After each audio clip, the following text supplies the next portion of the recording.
Hi, everyone. Very warm welcome to our session on Target 15. My name is Christine Wortman. I'm the Nature and Finance Lead at WWF Netherlands. And we're very happy to focus today on Target 15.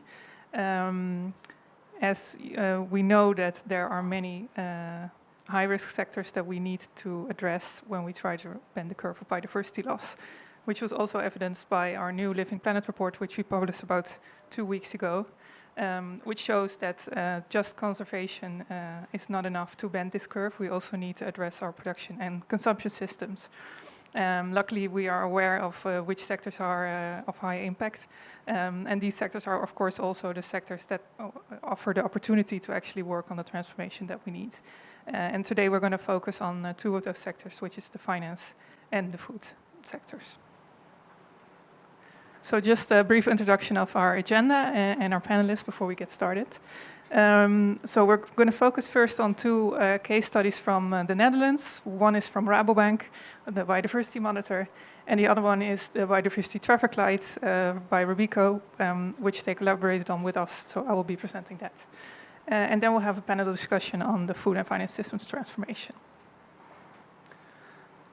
Also like to take the opportunity to briefly introduce our speakers. So from Rabobank, we have Lieke Verhofstadt. Like I said, I will be representing the Robeco case study. We're very happy to welcome Umberto Delgado Rosa from the European Commission and Koos Biesmeijer, Director of Science at Naturalis, who will join us at the panel. And Natasha, my colleague, will be happily moderate us today. With that introduction, I'd like to start with the first case study, which is the biodiversity monitor. So handing over to Lieke. Thank you. Thank you very much for the invitation, and thanks for being here. My name is Lieke. I work for Rabobank, and for those who don't know Rabobank, we're a Dutch-based, global operating food and agricultural bank. So in the Netherlands, we're a system bank. We do everything, mortgages, insurances, everything. Outside the Netherlands, we only do food and ag. So we're specialized in financing farmers and financing food companies, actually the entire value chain from farm to fork. A nice detail, we were founded by farmers, actually. We're a cooperative bank, so we started off as a credit cooperative in the Netherlands and grew out to a global bank. Before I start, a little disclaimer. The Biodiversity Monitor is a tool that was created in collaboration with Rabobank, and I'm not the technical expert, and I'm going to try to explain it as good as I can. So it started off as part of the strategic partnership we had with WWF in 2014. That's a long time ago already.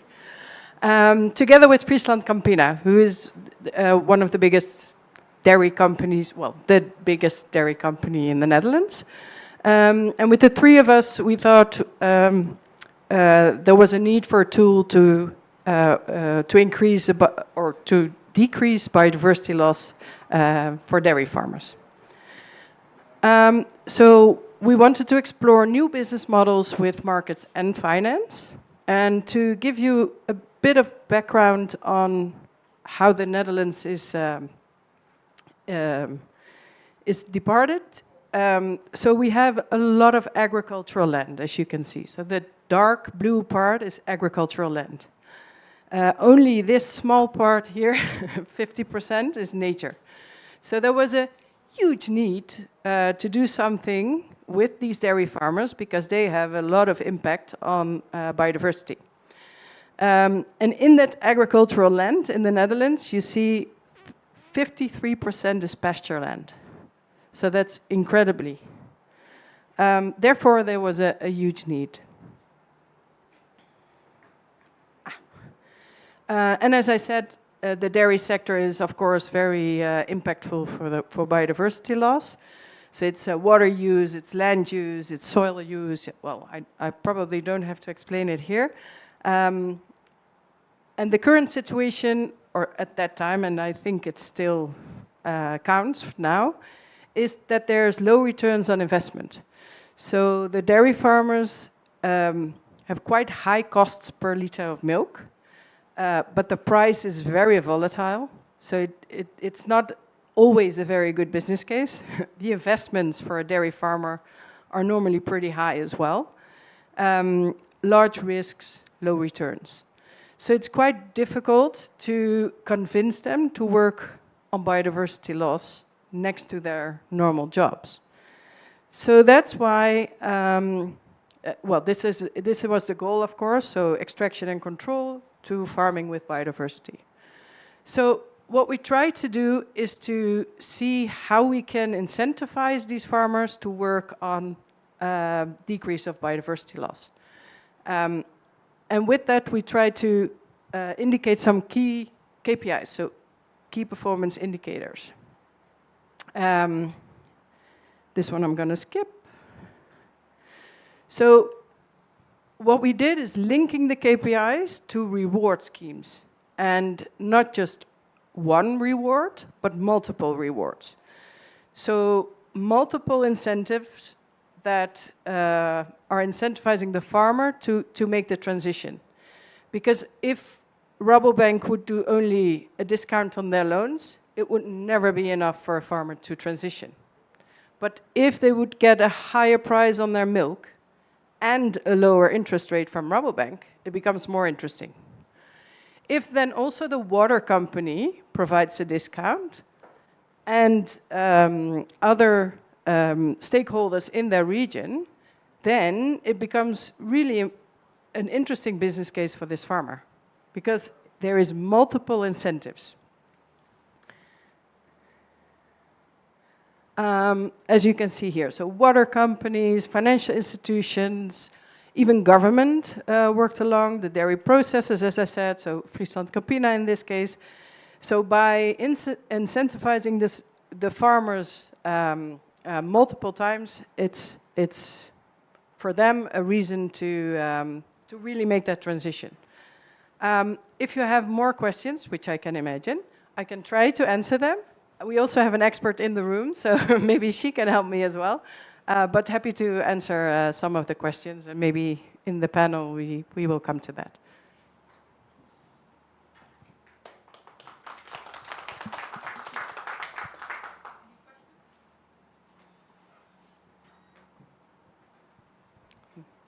Wow.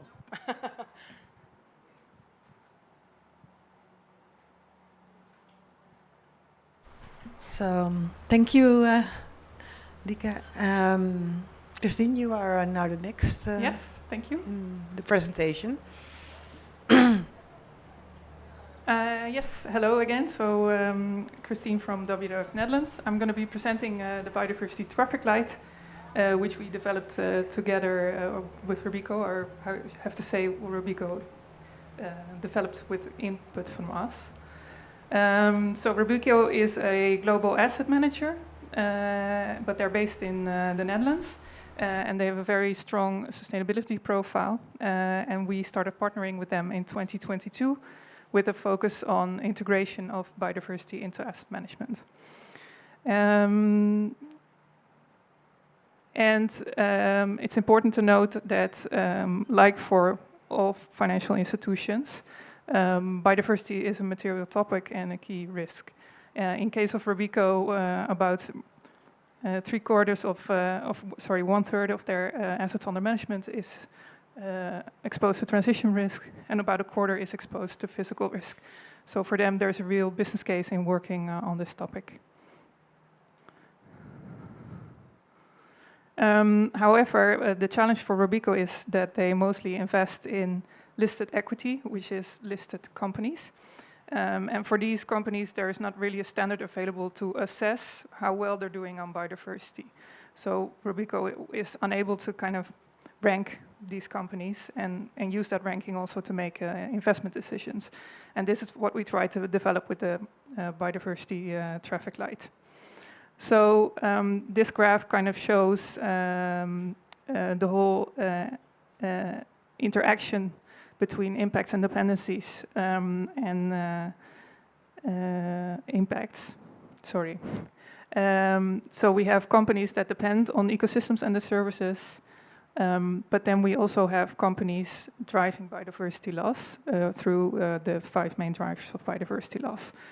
Now, it's very difficult still to measure the top part of this graph, but on the bottom part, so assessing the extent to which they contribute to drivers of biodiversity loss, or they manage their impact well, that's something that we can actually have data on. So the biodiversity traffic light focuses on that. So on the one hand, what is the negative impact of the company, but also what is the company doing to address that impact? And there's 2 building blocks to the traffic light. One is the sector footprint, and the other is these 5 drivers. So on a sector level, as you may know, we actually have very good information about which sectors have the highest impact. We just don't have that information at the company level, which is what the traffic light tries to do. So on the left, you see the table of the sectors with very high impact. So not surprisingly, food, beverage and tobacco, materials, energy. So we take this sector footprint as a starting point to assign a company score. But that's only a first step, because that's only sector-specific information and not company-specific information. So on the company-specific side, we look at what the company is producing, or which service are they providing, and how is it produced, and what can we tell about the impact based on their specific product or service. And also, very importantly, like I said, what action is the company taking? So how well are they managing their risks and their impact? And we translate this into a score from solution provider at the top to laggard all the way at the bottom. So solution provider is the most ideal state, so actually providing a solution to biodiversity loss. As you can imagine, this is not possible in every single sector.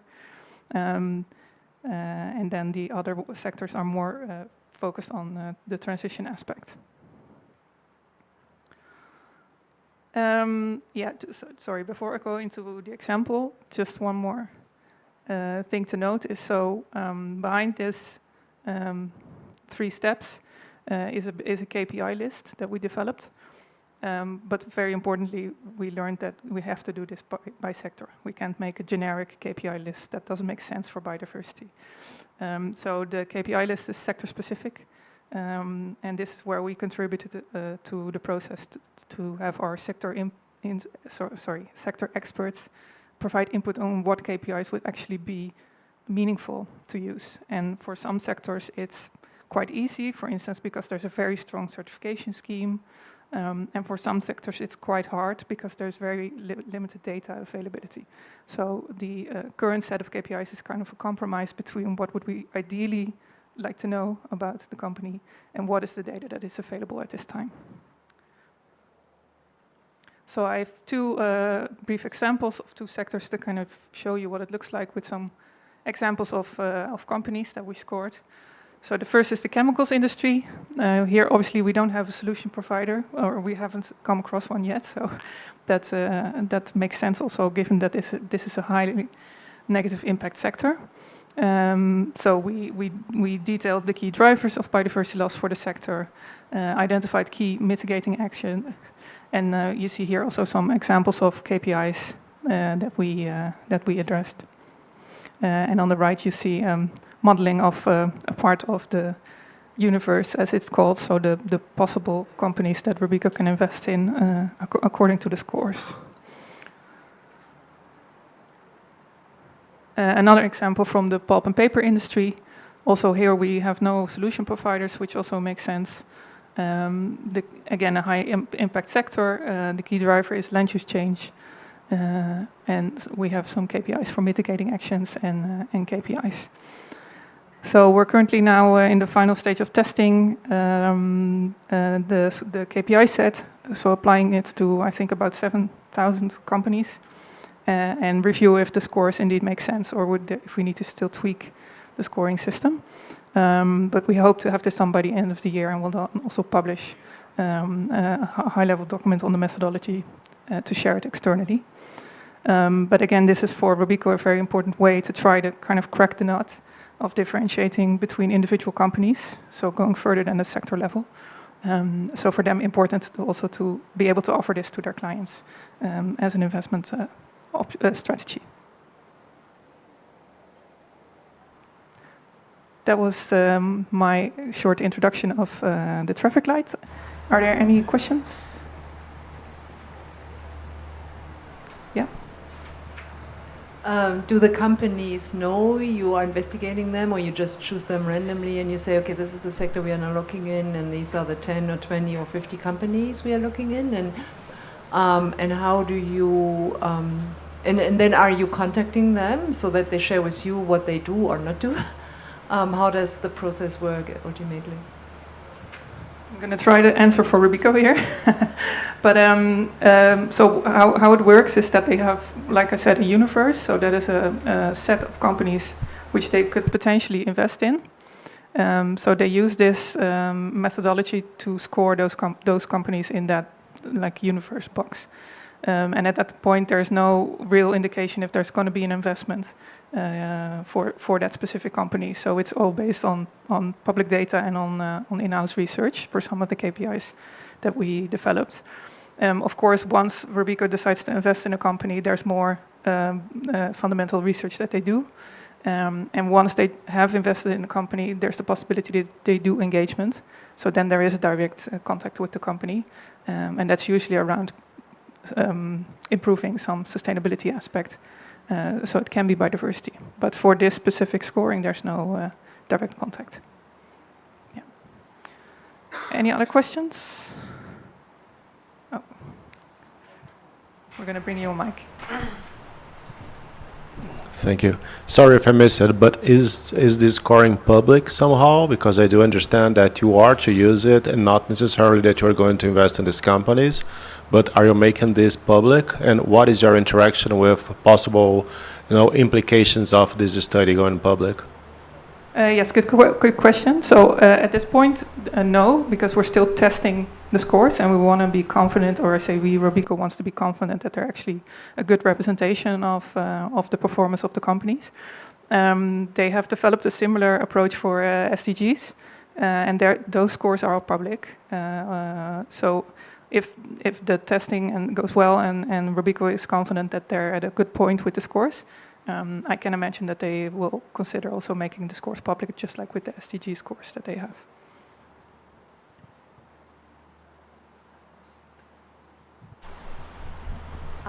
You mentioned that this is mainly for publicly listed companies. Did I hear correct? The aim is to have it for 7,000 companies? Yes, and it's only for listed companies because that's the focus of Robeco's investments.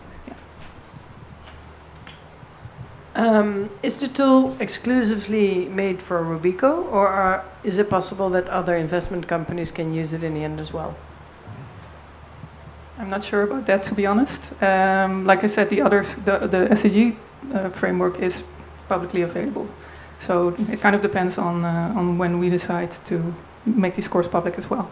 But again, we'll be sharing the methodology later in the year. We're also foreseeing having discussions within the sector. So the aim is also to, try to motivate others to also use this thinking and use this approach. Yeah. Okay. And I'm going to take over as moderator.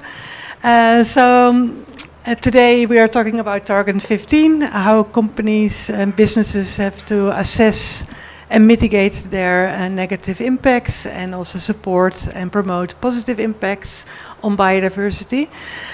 Before we start the panel, I'm really happy to announce that we have among our midst special guest, and that's the Director General of Environment of the European Commission. Welcome, Mr. Umberto Delgado Rosa. And we would love to hear your reflection on this target and on what has been presented. First, thank you very much. I'm not Director General, just Director for Biodiversity, but still related to the topic. And I will share some thoughts first on, as I said, the wider issue of business and biodiversity, and then a bit on the farming sector in itself. So I would say it's pretty amazing how many businesses have jumped in the wagon. Now we need to take care of biodiversity risk dependencies and impacts. I don't think that's only because we have a GBF, a Global Biodiversity Framework, with a target 15. I think it comes very much from the fact the economic sector itself has been reflecting and coming with data which show, yeah, there's more than climate change around there. You know, if you see this, the global risk reports that come every year from the World Economic Forum, the top 4 for the next 10 years are nature related, or if you want, biosphere related. So the first thing is this, it's kind of the perception of the obvious. We, our societies and our economies, we operate within the biosphere, this thin layer around that we've been degrading for too long, does not making it less suitable for human interest. That's one aspect. The second aspect is, well, if we have this perception, then we also understand that Earth systems are inherently integrated. So we cannot just, for now we deal with climate, later on we think about nature, we need to think about pollution, nature, climate and so forth altogether. So by one side, it's true this perception of business has been growing a lot. It's still niche, let's not forget about that. I've just seen yesterday a report from Bloomberg, and on financial institutions, some 75% have nothing ongoing on the risk versus biodiversity. But still 25 are, so this is growing. But I would say that this perception that there are risks, dependencies, impacts, and opportunities still needs to be spelled out to raising more awareness. Now, two things we hear very frequently are, but we need metrics and methodologies. And for sure, to measure biodiversity or ecosystem services is much more complex than to measure CO2 concentration in the atmosphere. Still, I would say it's a field full of activity, full of competition. There are hundreds of methodologies being tested and coming out. I don't think there will be a single holy grail of methodologies or metrics. Several will be serving for different purposes, but it's very good that you are here also showing some of the approaches we are following. The second point we hear very frequently, but there's no data. Well, data is limited because, well, biodiversity is the most complex level of organization of matter that we know. So, but what I would also say, there's data enough to start. You don't need to wait for a big wave of data coming. And also there's a lot of innovation and technology from Earth observation to artificial intelligence that help digest the data and try to convert them in something meaningful to orient business decisions. Now, a bit more specific on agriculture. Of course, everywhere we will deal with biodiversity, agriculture will stand up because it does have quite a footprint on land and land use change. A little story from the European Union. Some of you, well, the Europeans know, the others will hear from me. There was quite some farmers' protests out of burden and from environmental regulations, and especially lower income. These protests have launched what was called a strategic dialogue. So there was some 29 individuals from all the food chain, from environmentalists to chemical industry, from trade to farmers themselves, and so forth. And they sat together for quite some months under the leadership of a German professor, and surprise, surprise, including for myself, they reached consensus. And I'll tell you, to have Greenpeace reaching consensus with the pesticides industry, I would not expect, for instance. This consensus in the form of a report has many elements. I won't go to all of them, but it basically shows the agreement that the transition to sustainable agriculture is needed, sorely needed. And there's many elements within that. And here I'll bring one of the elements that links with things we are discussing here today.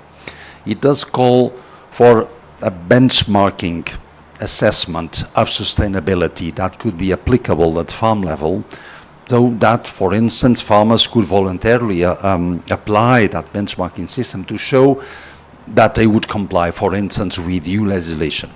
So it's too soon to know if this benchmarking system will be developed or not, but I would say it's one of the issues and your KPIs approach should take a look into, because that can be interesting.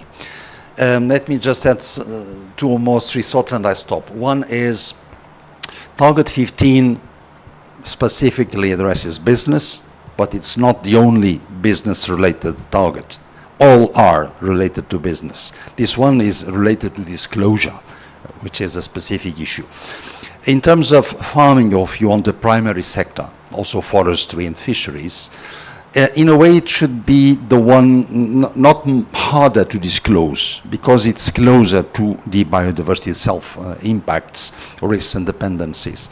It might, though, be harder to transition, especially when they say the extractive methods that we often apply are there for long, and it's not so easy to change. But it's also sectors that can benefit more quickly, reap the benefits from embarking in the transition. So on here I would say, and I think that's also inherent to the system that you've been developing, is two keywords. One is approaches to pay ecosystem services are relevant. So whenever you have, well, to begin with, public funding that should be addressed to public goods, that should be one way to incentivize farmers, and also private funding for that. A new buzzword is, of course, biodiversity certification and potentially biodiversity credits. Complex, yes, but ongoing, also in an exploratory mode within the EU. So my final thought is on this debates of approaching different worlds or different worldviews, like, let's say, farmers or environmentalists. Sometimes things get stuck on words. For instance, in the EU, there was quite some controversy around the EU nature regulation, nature restoration regulation. Well, for me, the restoration sounds very close to regenerative agriculture, which is a bit ambiguous as a definition, but we should not get entangled, because restoration can be one of the tools for farmers to do the transition. I stop here. Thank you very much for having me. So much. So we are happy if you're staying and also want to participate in the panel. We are starting now the panel, unless there are some questions already. No, I don't see that. Then I would like to invite Koos Biesmeijer, Scientific Director of Naturalis Biodiversity Center, and also very much engaged in how companies can disclose. Maybe, Koos, you can sit over there and you can choose. I can choose, okay. Lieke, I'm also inviting you to the panel, and Christine.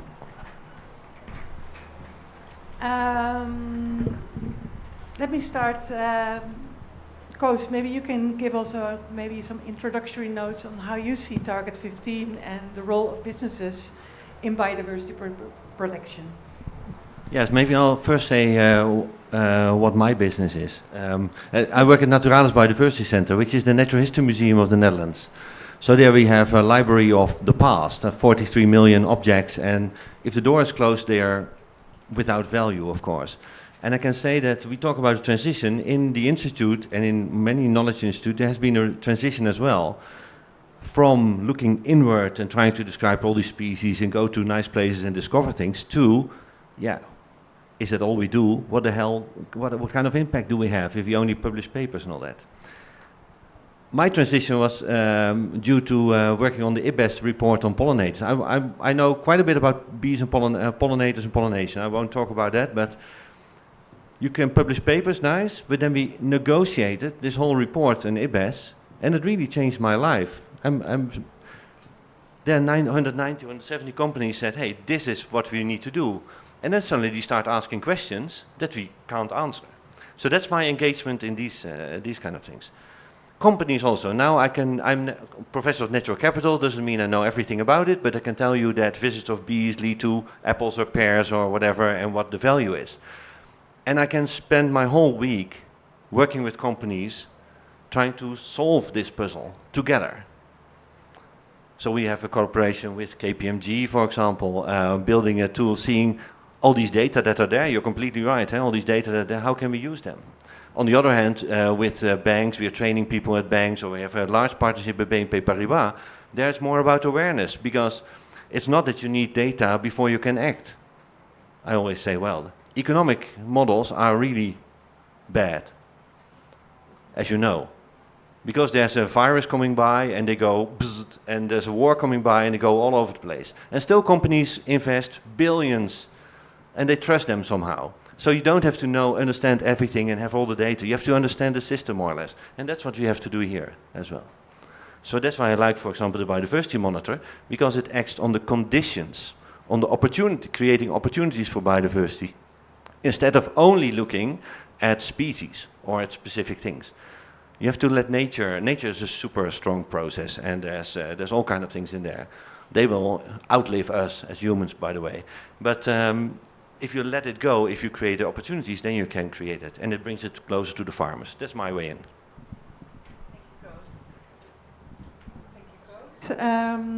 Lieke, maybe you can tell us as well, you presented nicely the biodiversity monitor, but more in general, why is it important for investors to take biodiversity into account?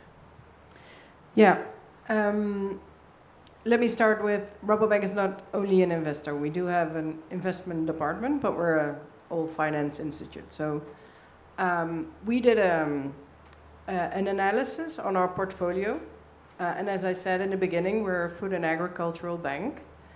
So in that analysis, it became clear that 85% of our portfolio is highly dependent on nature, which is, it might have not been a shock if you think about it, but it's suddenly something that the boardroom is now really getting. So I think that's why, and I think we see it. I just came back from New York Climate Week and it was all over. You see the risks of climate change and biodiversity loss all over. Floodings, droughts, it becomes so clear, and that's very important for companies as well. So we did a case, for example, with McCain, which is a big potato company. They saw if we are not acting now, in 10 years' time, we cannot source potatoes from the Netherlands anymore. So then they start thinking, how can we help our suppliers to help us supply? And that's how we came to like a list of criteria for regenerative agriculture. And again, if they tick a few of the boxes, then they would get interest discounts from us, so the farmer, the suppliers for McCain. So we try to do stuff like that. And we see companies changing as well. They see the risks. So now sustainability is not a compliance issue anymore. It's a risk issue. So, and that's for banks, of course, a very important thing. Yeah, and you're mentioning the example of the biodiversity monitor, but now also what you're doing with McCain. How does it resonate within the bank itself? Did you also adjust the ways you are working? Yeah, I think Rabobank is a bit different than other banks. I think because we're a cooperative bank, it's in the DNA of people to think about collaboration, to think about nature and climate. So for us, it's not really hard to get the bank along. Still, bankers are bankers, and they want to earn money, right? They want to do the deals. Let's be clear. So in the beginning, it was really hard to create awareness with them that it's better for them to think about nature and climate, because in the end, they will do more deals if the companies are future-proof. So what we did internally, we created a new triangle. So first, we did our credit process on risk and return. So that's a normal bank, right? We see risks and we need returns. That's a very linear process. Now we have a triangle. So it's risk, return, and sustainability. So in our credit process, we take sustainability into account, which is completely different. And it's still, we work on it every day and it's not done yet. But I think it's in between the ears of the bankers now as well. Can I ask one question about it, Of course. if I may? Because in the transition, at my institute, all the research want to stay or keep doing what they do. But the transition is also stopping things and not doing things. So are there examples already of things you do not do based on this analysis, or that you won't do in the future? Yeah, there is. Let me first make an introduction to this. So our sustainability plan is based on 3 layers. One is clients. We want to help our clients transition towards a sustainable future. The third one, the third one is system change. So we as a bank want to take a leading position to help move the system into the right direction. That's why we're here, for example. That's why we're in Climate Week. That's why we want to be part of the big global conversations. The second thing is portfolio. And we really want to see how we can green our portfolio. Our portfolio is our scope 3. So we have policies on all different kind of topics, and there are sectors that we are excluding. There are also companies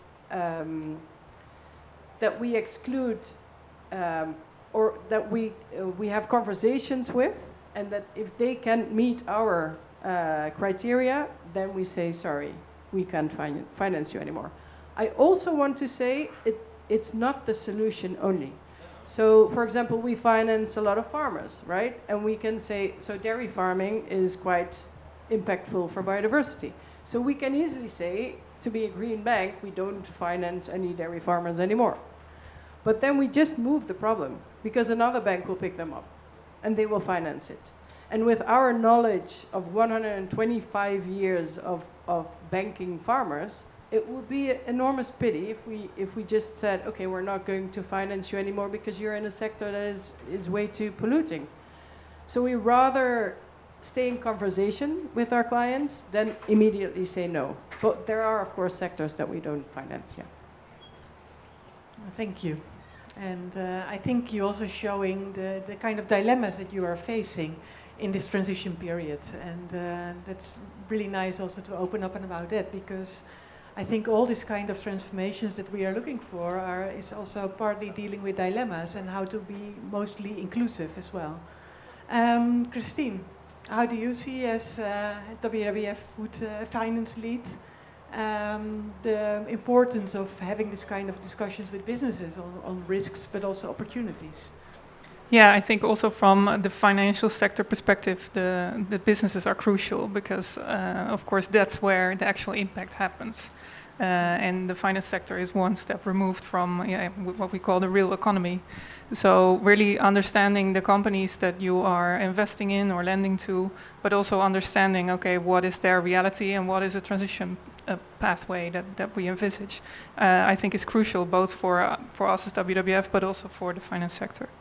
And I think that was also shown in the experience that we had with the biodiversity traffic light, that this sector specificity is really crucial if you want to contribute to an improvement.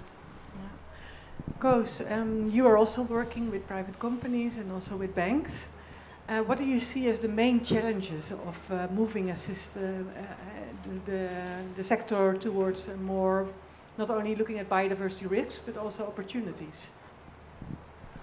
Well, maybe really the biggest challenge is just raising awareness and training. But then also the systems like CSRD are looking at impact, and automatically people think negative impact. So there's several companies also say, well, but we have solutions, these are positive impact, how can we count them? Or even if you have agroforestry coffee, for example, then you have impact on the environment, but there's also all your carbon and your other. Do you have tools to add them all up? We don't have tools yet to do that. So, but I think it's really training as well. And because as a company, also with us, I hire different people now than 10 years ago to be able to answer, to form teams and answer to these questions. And I think it's a lot of play. I trained bankers 2 weeks ago, a whole day. I trained, we had a masterclass, not only me, but from Rabobank and the other banks. And then start with simple questions. What does nature mean to you? What is biodiversity? Where does oxygen come from? How do you know? And so they ask, do you use it in your portfolio, in your conversation with clients? Well, most of they don't. And I tell them, hey, do you know in your strategy it says true value? And how do you implement? Well, so it's very difficult also in an organization to get it all the way through. So it's awareness and having the governance inside your organization to really address this. This may be the most important issue, I think. Even though my biggest projects are identifying all the species of the Netherlands using AI and DNA and all kind of methods. We spend millions on that because in the end we also have to measure whether it works. But to be honest, I think it's that other part first. Yeah. No, and that's also kind of what I hear from the other speakers is you don't have to know everything in order to act already now. And I think awareness is then key. Christine, you want to react? Yeah, no, just echoing what you're saying about awareness raising, and I also think we're still very much in a bubble when it comes to nature and biodiversities, and the bubble is quite small. So I sometimes talk to companies or financial institutions where there's one person, working on nature and biodiversity and understanding what we're talking about here today, and it's also tough for them to kind of try, to bring the whole organization along. So I think finding ways to break outside of their bubble and especially involving the boardroom, which I think is crucial, is also a very important. Lika, I see you nodding, so please react. Quick reaction. I completely agree that it's very hard for them to grasp what it is, because bankers are bankers, right? So you have to find ways in their language. We have to speak the same language, and that's quite difficult. And that's why we try to do it with the triangle, so risk, return, sustainability. And the credit process now is on those three issues, and not only on risk and return. So you need to find ways to create awareness on what is biodiversity, what is nature, what's the importance, but you also have to find ways to speak their language. I think that's very, very important for bankers. And maybe I may reflect on something that I heard yesterday, because I also work on Target 18, which many of you may not know what it is, but that's about harmful subsidies and identifying them and seeing what is your route out of that. So we work with 6 ministries in the Netherlands. We have devised a method, compared it with the OECD and the EU and whatever, see how you do it. A kind of traffic light system, because then the best thing of the traffic light system, you can tell companies or whatever, can you move from orange to green or to red to orange, whatever, and if you all do that. There was a good example from Colombia yesterday. So all the ministries work together and they say, well, yes, we want to identify it. But there's also Finagro, which is one of the largest financer of agriculture. And they were together and they work together. And they say, well, the Finagro already decided we will not give loans anymore that are not in line of our future. Full stop. I don't know how they do it, but they had a very good, and they did it together. So as companies, you shouldn't try to solve it all yourself, because the EU or the governments struggle with this as well. Yeah. And they have these other targets, and together you can make a difference, I think. Yeah. Maybe I can ask a reflection from Camila, as our Colombian colleague who's working on agriculture. Are you? Hi, how are you? Andrea from the WWF Colombia office, working with finance institutions, including Finagro. So yeah, it's interesting that, for example, Finagro's view is that they don't want to provide more incentives for particular activities, but to involve in all their credits these actions. So they're working with us on how to identify in livestock what are those actions that they want to implement in all their credits. So it's a very different view, but yeah, we're collaborating on that. I will contribute to that also. I'm Camila Camar, the Food and Agriculture Coordinator in WWF Colombia. So it's very interesting what they ask for us, and I think it's just how we can respond to the necessities of the bank. So Finagro said, I want to raise the bar. I don't want to support kind of agriculture as business as usual. I want my whole portfolio to be sustainable. So I want to reduce the impact. But they are asking to us, what's the model? What are the practices? How we should, what's the activities that we, exactly. And there's also, if we're honest, as environmental organizations, sometimes we don't have all the answers. So, because there's not a productive model as it is. It's not a package. It's about some principles or some practices that it could be the way to reduce the impact, and also it's very context specific. So it's different to financiate something in the Caribbean or in the Pacific. So that's the things that we need to work with them, because there's not just a formula. It's just the considerations that they need to take also to analyze how to invest and how to do the credits. So it's very interesting to work with the banks, actually. And with these ministries, what we try to do is use expert opinion as well. Because you're right, there's lots of gaps in knowledge or whatever, or it's local. And you know what's the most difficult thing is involving experts, isn't it, in this? They know too much. So the question is, do you have experts that can talk at system level, and how low can you go and then reach consensus? Well, we'll go into this process in the Netherlands, but you can use it for banks as well. So in the financial sector, say we need data, and in the private sector or for the ministries of the public sector ministries, we do this expert opinion. So maybe we should look at each other and see how we can link up. Yeah. Now, this is an important point that you are touching upon, and it's about cooperation between public and private, but also NGOs like WWF and other environmental and nature NGOs working with private sector. How do you see the challenges in that? You know, what are the steps that are needed or important prerequisites for working together? Could you reflect upon that? Working together with NGOs, you mean? Or? With NGOs, but also with private sector. So how has it been to work for 10 years with Natasha? That's the question now. What kind of challenges have you overcome? No, and also working with public-private, I think. Just in general, what I hear out of the audience and also out of you is that cooperation is crucial, and speaking the same language. So yeah, cooperation is crucial, but it's also very complicated. As you say, and I think it's, again, speaking the same language. A private sector company is a private sector company because they need to make profit. That's it. An NGO is an NGO because they have grants and can spend them with no need to make profit.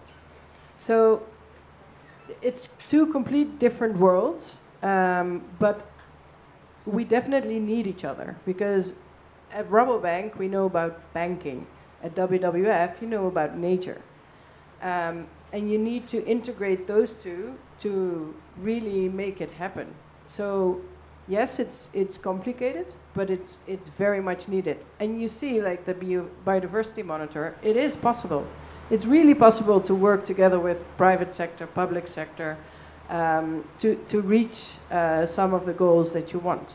We also have a blended finance team within Rabobank, and there we also see it's very complicated to work with all the different MDBs and development banks, because they all have different criteria, and we have to report on all the different things. So it's long processes, and we scream for simplifying because that's what's holding us.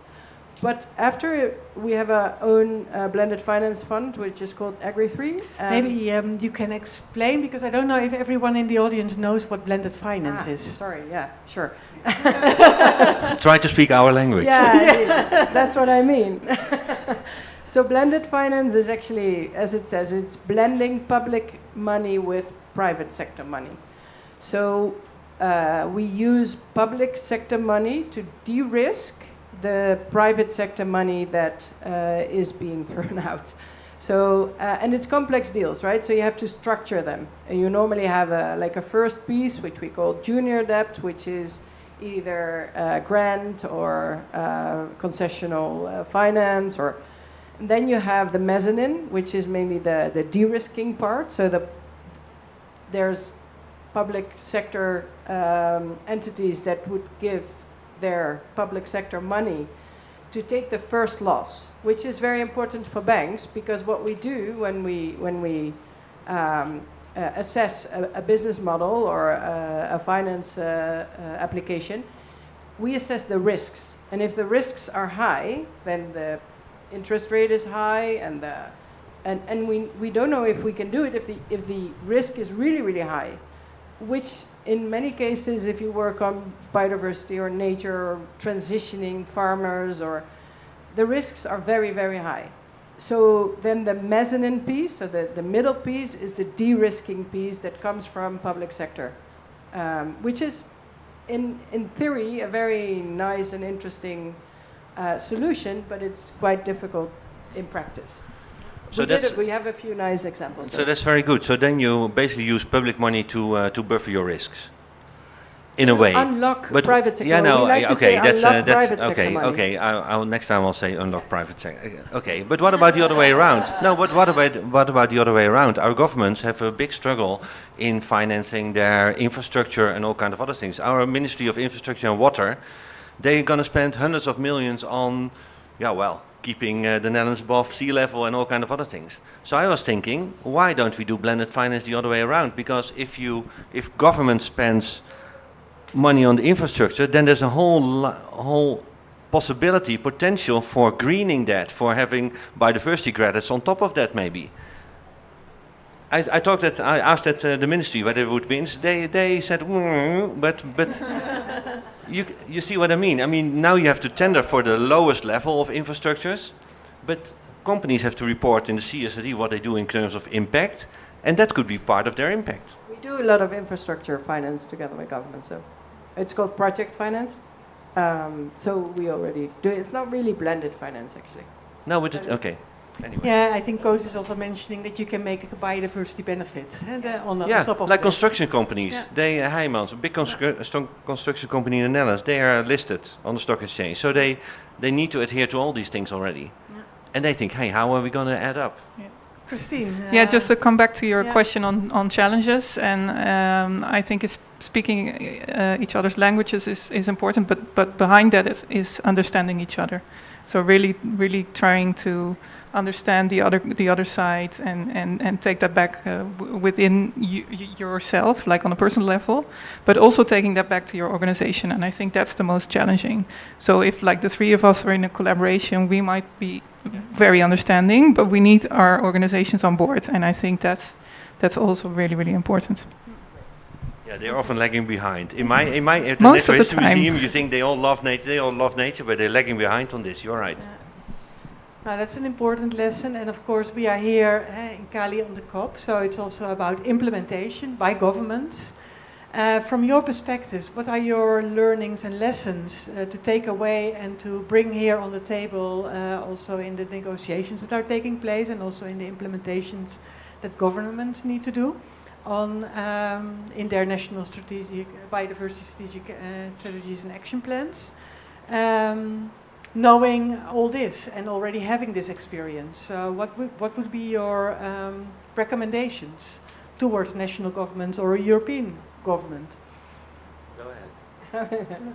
How can they help you? That's Yeah. also a question. First of all, just send in your MBSAP. Yeah. That's what I was going to say. That would be good. So the Dutch government didn't, and No. that's what I'm trying to. So that's one. Yeah. Just send it in. And I think it's not really the content. I think it's the boundaries. Give us something that we can adhere, and that's it. Now it's often going all ways, right? Now we're going that way, and then there's a new government, and then we go that way, and that's really difficult for private sector, and I think for all kinds of institutes. Just give us one framework which we can work with, and that's it. Yeah. Whatever the content is. So in that sense, I'm very happy with the EU, to be honest. Yeah. Oh yes. Because Yes. I mean, also in terms of science and science, I mean, it's clear that there's a longer term direction, longer vision. How difficult it is, I know it's very difficult to achieve all that. But we have politics in the Netherlands. Well, despite the politics, we have many people from the ministry here and all kind of people working on all these targets, which I really admire. It must be very difficult. Then you have policy, which is not national, but often EU level in our region. I think that helps a lot. Yeah. And it also helps to convince scientists to make impact and to change them. Yeah. So it helped me to tell the story internally as well. Nice. Okay. Yeah, I Christine, would you just said? like to add one other point, and that's about collaboration with all stakeholders. So use the collective knowledge and the collective insights of all these different stakeholder groups that we've been mentioning, not only on developing the MSAP, but especially on the implementation. Because together, I think we can do a lot more than just the government by itself. I agree. Do you think this is an ecological problem or a social psychological problem? Leading question. Okay, thank you, panel. Before I open up the floor for questions, I would like to give maybe a reflection moment for you, Mr. Delgado. Well, it's not too often that we hear nice things about the European Commission. So I'd like to just pick a bit on that, because maybe one of the advantages we do have as the European Commission is not being elected officials, so we stay there anyway. Of course, the political cycles come and go, but having this acquis of environmental legislation and so forth, I do think it helps member states doing their way. So we, of course, not only in the Netherlands, we see now the fluctuations, but still, when we can say, well, yeah, the directives are there to stay, so you still need to find out the consensus, which I think is a key word towards moving ahead. So I would say just this, so keep it going on consensus, using the words the others can understand, and finding common ground, because this is the main point. We don't need to share the same worldviews to find convergence. We can always find elements of convergence, and we keep with our old views if they diverge. Thank you. I already see a raised hand over there, so I come to you.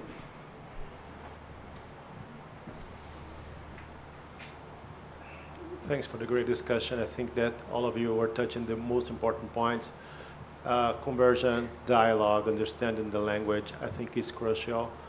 How do you see the current environment? Because CSRD is already out there, so it's a regulation asking for companies to disclose about biodiversity, right? We do have some platforms, TNFD, for instance, is still being debated for some other NGOs. So I feel like we already have to deliver on something, but it's still the conversion and the need for dialogue needs more space, right? And we do not have time, right? So the biodiversity framework is for 2030. So time is just kind of coming too fast, right? And finally, on the other hand, I do work for an agribusiness company, and I've heard already that our sector is risky, and some of these investors would like to de-risk because they don't want to invest in food, right? So this is the environment that we live, which is somehow different than understanding the language that I fully agree with you.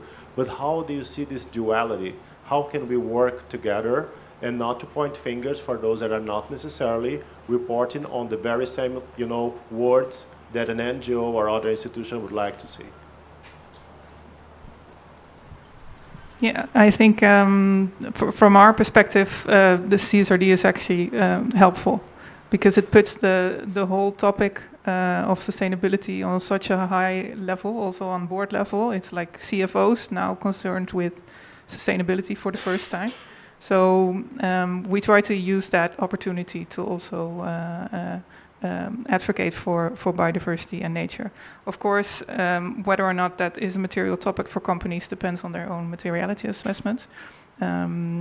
But I think it provides a real opportunity to help the organizations that have identified it as a material topic on how to implement it, because the current level of guidance by the EU is not so super detailed. So something like TNFD can actually help organizations with complying with ESRS 4. So I think it's about how you frame the topic as something outside of the regulatory requirements or extra, or actually as part of implementation of CSRD. That's at least one strategy that we found helpful. Yeah, and I want to react on your question on your work for an agricultural company, and you are seen as risky. The sector is, yeah. We know about it because we finance the sector. So, and we're all about risks.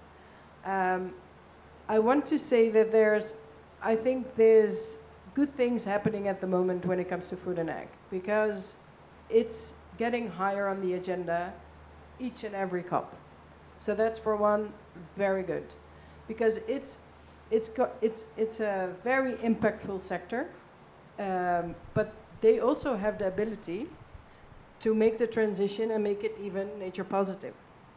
Because farmers are the only ones that can sequester carbon and that can help bring us to nature positive. So that's for one. It's getting higher on the agenda, and therefore there's more talks about food and ag. And we are encouraging other banks to also try and see how you can finance the food sector. We are taking stakes in banks all over the world in order to help them to enter the food and ag sector. Because it's extremely, we cannot be the only bank that is able to finance it. And yes, you need a lot of knowledge. We have 80 researchers within Rabobank working every day on food and ag. So we know what the risks are in detail. But we want to share that knowledge, and we want to make sure that other banks are stepping in food and ag as well. So there's definitely hope. And a bit on collaboration. So there's one pitfall with these, with the CSRD and these kind of regulations. If it becomes a ticking exercise, a box ticking exercise, then there's something wrong. Because we're not talking about, it's a tool to move towards that future that's more sustainable than now. So if we then transfer the tool in the end goal, then it's something wrong. And then we just fight and whatever. So it should be a journey together, and it sounds very soft, but there's quite a bit of room in the CSRD as well to at least outline your plans and also acknowledge what you don't know yet and what you're going to do the next time. So do it together. That's very important. Okay, thank you, panel. There's another question here. Yeah, and maybe also a suggestion, Caroline van Leenders from the Dutch Ministry of Agriculture and the rest. I know that WWF does great work in Colombia on landscape financing. And maybe that's also another way to collaborate, not only via reporting and learning how to report together, but also to really work together within the landscape with partners that are maybe a bit more further ahead, maybe partners that are still learning. So I was just going to ask the question, is this also helpful for collaboration and for getting others on board? And please look at the work done by WWF in Colombia on the landscape work, because it's really special. Thank you. You see us laughing a little bit, Caroline, which is right after this session, we are having a session on landscape approach. So completely agree. And our Colombian colleagues, do you have something to add or explain? So, yeah, as you have seen, being in Colombia, it's a very diverse country, right? So that's why we have this landscape approach and approaches of measuring. And that's what we are like providing to banks, providing these landscape approaches. And with Finagro, that's the idea. So to provide them data in a landscape or biome, a scale. So yeah, thank you very much. I have a question actually for Rabobank, so I'm going to use the mic. Thank you. Yeah. So because I'm very interested in your program with milk, and it was very interesting what you showed, because we are also trying to design these specific mechanisms and instruments for these chains, because that's also the issue we see. So I wanted to know what was harder, if it was to find these additional sources of funding, because you mentioned the milk price, you mentioned some other incentives beyond the interest rates, or was it more difficult to measure these KPIs and try to improve these KPIs, because these are the two worlds we are joining together, the food and the finance worlds. I'm going to pass this one on to the expert, which Yes. is behind you. No, these are very good questions, and I think one of the things that resonated, because we have been busy together with Rabobank and Friesland Campina for 10 years working on this. And the first step was learning to speak each other's language. But the second step was also, how do you measure biodiversity? Because it's very complicated. It's not like CO2. So how do you measure it and how do you set baselines? And especially because everything interacts. So what you are feeding to a cow, where it comes from, interacts with what is the impact on biodiversity locally or even at the other side of the world if it comes from soy, for instance. So what I can say is that it's a continuous process. And I think one of the remarks that has been made today is also you don't have to know everything. You need to know which direction you are going. So we are still actually developing this further. We have a baseline. We have a key set of performance indicators. But we also acknowledge that we are not there yet. But we see that the direction is good. And so that's one of the most important parts. Then on the reward side, it was very interesting to see that there are two major companies in the Netherlands, and both cooperatives, I have to say, because so they are farmer-owned. I think that made a difference. They wanted to have a differentiation in rewards. And that was Rabobank and that was Friesland Campina. But within those, I don't know for Rabobank, but within Friesland Campina, which is a dairy cooperative, it was a big discussion because it wasn't a kind of, from the past, it was a kind of not done to have differentiation of rewards on something that is milk, because all milk is the same, even though it's produced differently. So these discussions have been taking place, and that's why it's a 10-year program, because it took almost 3 to 4 years to convince about that. But now it's the biodiversity monitor has been accepted by these two large cooperative companies. You see that also government got interested in seeing how can they use the biodiversity monitor to incentivize farmers, for instance, by ecosystem service payment through European schemes. So it's a process, and the process starts with consensus and dialogue. Can I say one small thing? I asked a farmer once, okay, will your next generation be a farmer or a land builder? That works better in the Netherlands, but do you grow food or do you build land? And they said, oh, I'll build land. So if you're building your land, then agriculture is not your only option. So now it sounds, these methods always sound as if you have to solve it within your agriculture part, but that's not true, because you produce maybe clean water as well, or carbon or whatever.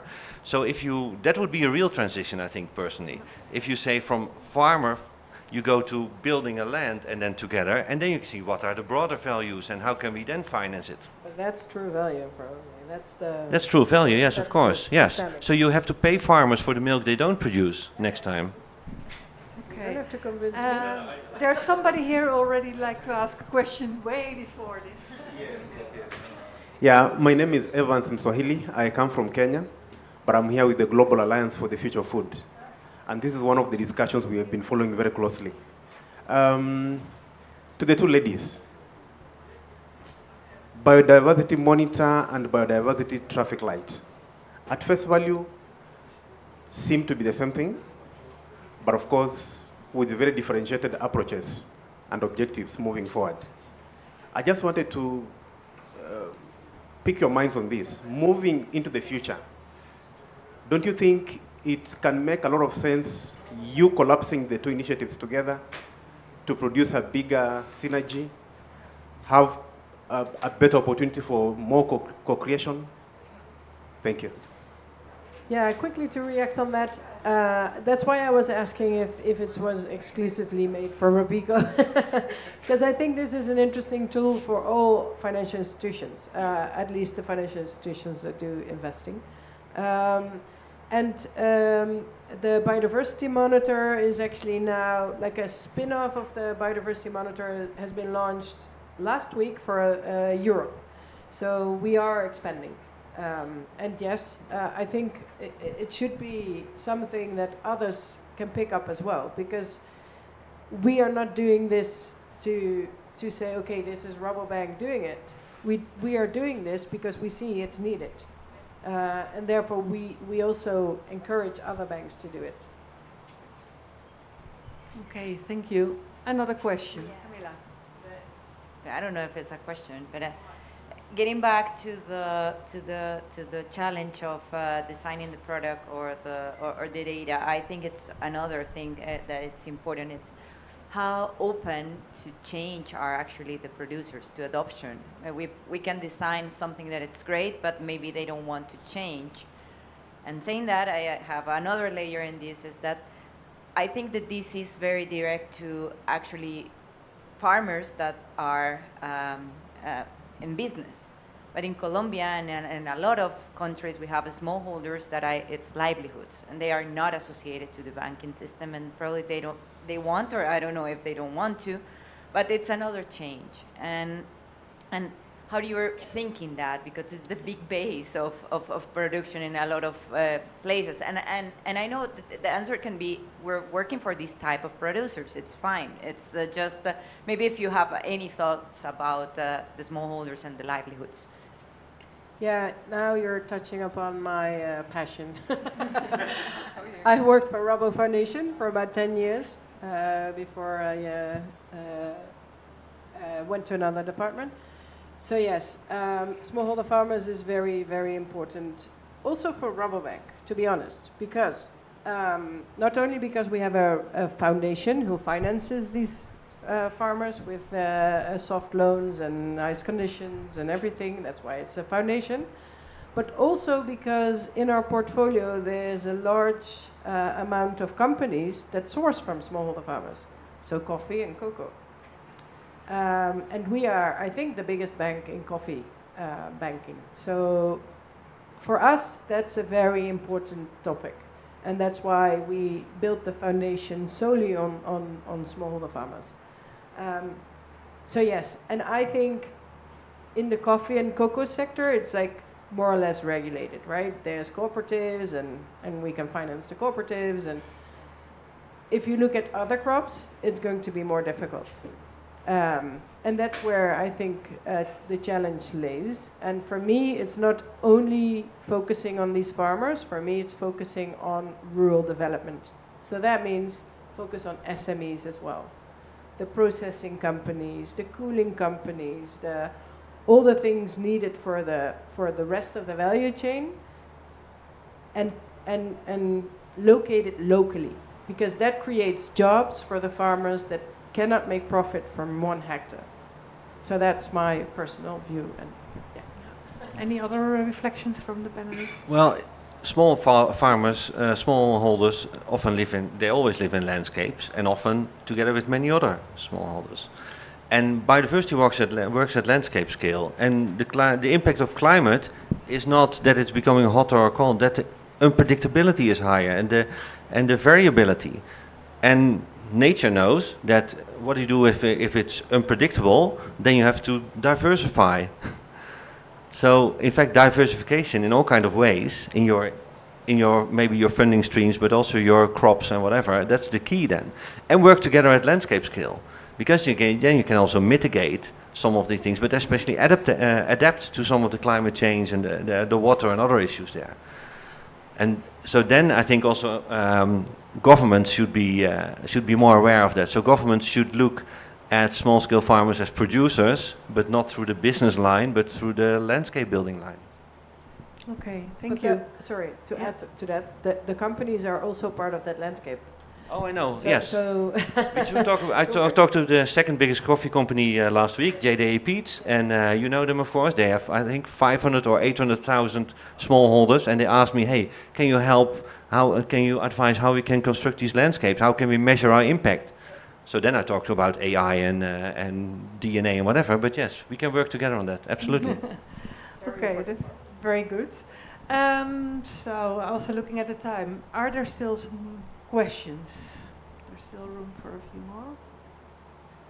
No. Then maybe to finalize, maybe the panel can give some reflections or ideas, takeaways from today's panel and event. Yeah, maybe I can start with reiterating, I think, what you also touched upon. So there's often this talk about data.